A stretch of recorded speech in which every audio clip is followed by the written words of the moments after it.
माँ दुर्गा के छठे स्वरूप का नाम कात्यायनी है। इनका कात्यायनी नाम पढ़ने की कथा इस प्रकार है। कत नामक एक महर्षि थे।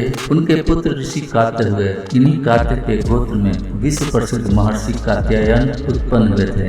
इन्होंने भगवती पार्वती की उपासना करते हुए बहुत वर्षों तक बड़ी कठिन तपस्या की। उनकी इच्छा थी कि माँ भगवती उनके घर पुत्री के रूप में जन्म ले। माँ भगवती ने उनकी यह प्रार्थना स्वीकार कर ली। कुछ काल पश्चात जब दानव महिषासुर का अत्याचार पृथ्वी पर बहुत बढ़ गया था, तब भगवान ब्रह्मा विष्णु महेश तीनों ने अपने अपने तेज का अंश देकर महिषासुर के विनाश के लिए एक देवी को उत्पन्न किया। महर्षि कात्यायन ने सर्वप्रथम इनकी पूजा की। इसी कारण यह कात्यायनी कहलाई। ऐसी भी कथा मिलती है कि यह महर्षि कात्यायनी के महापुत्री रूप में उत्पन्न हुए थे। अश्विनी कृष्ण चतुर्दशी की जन्म लेकर शुक्ल सप्तमी, अष्टमी तथा नवमी एक 3 दिन इन्होंने कात्यायन ऋषि की पूजा ग्रहण कर दशमी को महिषासुर का वध किया था। माँ कात्यायनी अमोघ फलदायिनी है। भगवान कृष्ण को पति रूप में पाने के लिए ब्रज की गोपियों ने इन्हीं की पूजा कालिंदी यमुना के तट पर की थी। ये ब्रज मंडल की अधिष्ठात्री देवी के रूप में प्रतिष्ठित है। इनका स्वरूप अत्यंत दिव्य और भव्य है। इनका वर्ण स्वर्ण के समान चमकीला और भास्वर है। इनकी 4 भुजाएं हैं।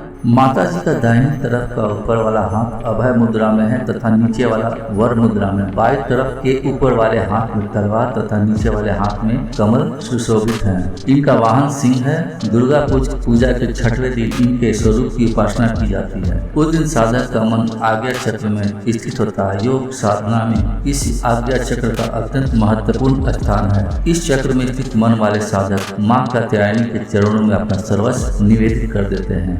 परिपूर्ण आत्मदान करने वाले ऐसे भक्त को सहज भाव से माँ कात्यायनी के दर्शन प्राप्त हो जाते हैं। माँ कात्यायनी की शक्ति और उपासना द्वारा मनुष्य को बड़ी सरलता से अर्थ, काम, धर्म, मोक्ष चारों फलों की प्राप्ति हो जाती है। वह इस लोक में स्थित रहकर भी अलौकिक तेज और प्रभाव से युक्त हो जाते हैं। उसके रोग, सुख, संताप, भय आदि सर्वथा विनष्ट हो जाता है। जन्म जन्मांतर के पापों का विनष्ट करने के लिए माँ की उपासना से अधिक सुगम और सरल मार्ग दूसरा नहीं है। इनका उपासक निरंतर इनके सानिध्य में रहकर परम पद का अधिकारी बन जाता है। अतः हमें सर्वतोभावेन माँ के शरणागत होकर उनकी पूजा उपासना के लिए तत्पर होना चाहिए।